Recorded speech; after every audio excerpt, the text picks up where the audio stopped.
ചക്രവ്യൂഹം മരണത്തിന്റെ കെണി. കുരുക്ഷേത്ര യുദ്ധത്തിന്റെ 13-ാം ദിവസമായിരുന്നു ആ ദുരന്തം സംഭവിച്ചത്.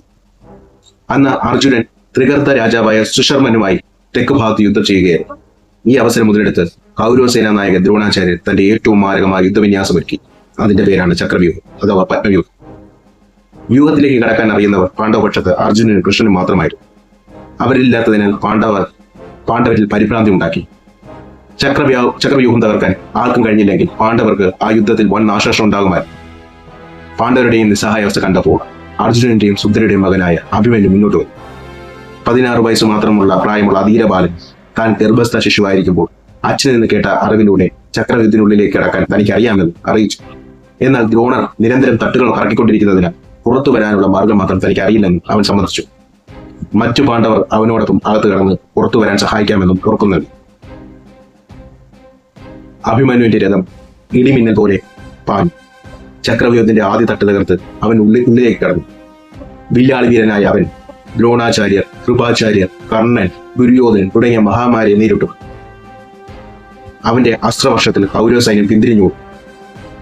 തന്റെ തേരാളിയുടെയും മറ്റ് സേനാധിപതികളുടെയും സഹായത്തോടെ 1 മുതൽ 6 വരെയുള്ള തട്ടുകൾ അവൻ അനായാസം ഭേദിച്ചു. ഓരോ തട്ടിലും അവൻ ശത്രുക്കളെ കശാപ്പ് ചെയ്തു. ജയദ്രഥന്റെ ശാപം ഇതിനകത്ത് ഒരു വലിയ വെല്ലുവിളിയായിട്ട്. അഭിമന്യു ഉള്ളിൽ പ്രവേശിച്ച ശേഷം മറ്റു പാണ്ഡവർ അവനെ പിന്തുടർന്നു അകത്തേക്ക് കടക്കാൻ ശ്രമിച്ചു. അപ്പോഴാണ് കൗരവപക്ഷത്തെ ജയദ്രഥൻ അഥവാ സിന്ധുരാജൻ തന്റെ വരം ഉപയോഗിച്ചു. ശിവാജ്ഞ പ്രകാരം ജയദ്രഥന് ഒരു ദിവസം അർജുനനല്ലാതെ മറ്റു പാണ്ഡവരെ തടഞ്ഞു നിർത്താൻ കഴിയുമായിരുന്നു. അവന്റെ അമാനുഷ്യ ശക്തിക്ക് മുന്നിൽ ഭീമനും ദുഷ്ടനും മറ്റു പാണ്ഡവരും പുറത്തു തളയ്ക്കപ്പെട്ടു. അങ്ങനെ ചക്രവ്യൂഹത്തിന്റെ ഹൃദയഭാഗത്ത് അഭിമന്യു പൂർണ്ണമായി ഒറ്റപ്പെട്ടു. 7 യോദ്ധാക്കൾ 7-ാം തട്ടിൽ തനിച്ചായ അഭിമന്യുവിന് നേരിടേണ്ടി വന്നത് സാധാരണ യുദ്ധമായിരുന്നു. ദ്രോണർ, കർണൻ, അശ്വത്ഥാത്മാവ്, കൃപാചാര്യ, ശകുനി, ദുര്യോധനൻ, ജയദ്രഥൻ എന്നീ 7 മഹാരഥന്മാർ എന്ന് വെച്ച മഹായോദ്ധാക്കൾ ഒരുമിച്ച് ചേർന്ന് ഒരു ബാലനെ വളഞ്ഞു. യുദ്ധ നിയമപ്രകാരം ഒരു മഹാരഥൻ മറ്റൊരു മഹാരഥനോട് മാത്രമേ പോരാടാവൂ. എന്നാൽ അഭിമന്യുവിന്റെ അസ്ത്രപ്രയോഗത്തിൽ വിരളി പൂണ്ട അവർ ധർമ്മയുദ്ധത്തിന്റെ എല്ലാ നിയമങ്ങളും കാറ്റിൽ പറത്തു. ദ്രോണരുടെ ഉപദേശം അനുസരിച്ച് കണ്ണൻ പിന്നിലൂടെ വന്ന് അഭിമന്യുവിന്റെ വില്ലൊടിച്ചു കളഞ്ഞു. കൃപാചാര്യർ അവന്റെ തേരാളിയെ കൊന്നു. കുതിരകളെ വെട്ടിമാറ്റി. രഥവും വില്ലും നഷ്ടപ്പെട്ട അഭിമന്യു അപ്പോഴും പതറിയില്ല. അവൻ കയ്യിലുണ്ടായിരുന്ന വാളും പരിചയമെടുത്ത് പോരാടി.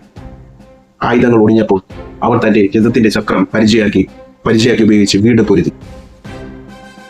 ഒടുവിൽ ഈ 7 മഹാരഥന്മാരുടെയും സംയുക്ത ആക്രമണത്തിൽ അഭിമന്യുവിന്റെ പരിചയം വാളും തകർന്നു. അവൻ പൂർണ്ണമായി നിരായുധനായി.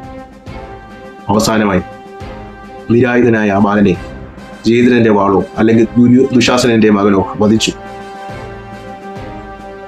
മഹാഭാരതത്തിൽ നിന്ന് ചെറിയ അഭിപ്രായ വ്യത്യാസമുണ്ട്. ചക്രവ്യൂഹത്തിന്റെ മധ്യത്തിൽ രക്തത്തിൽ കുളിച്ചു കിടന്ന ആ യുവ യോദ്ധാവ് ധീരതയുടെയും ആത്മവിശ്വാസത്തിന്റെയും അവസാന പ്രതീകമായി.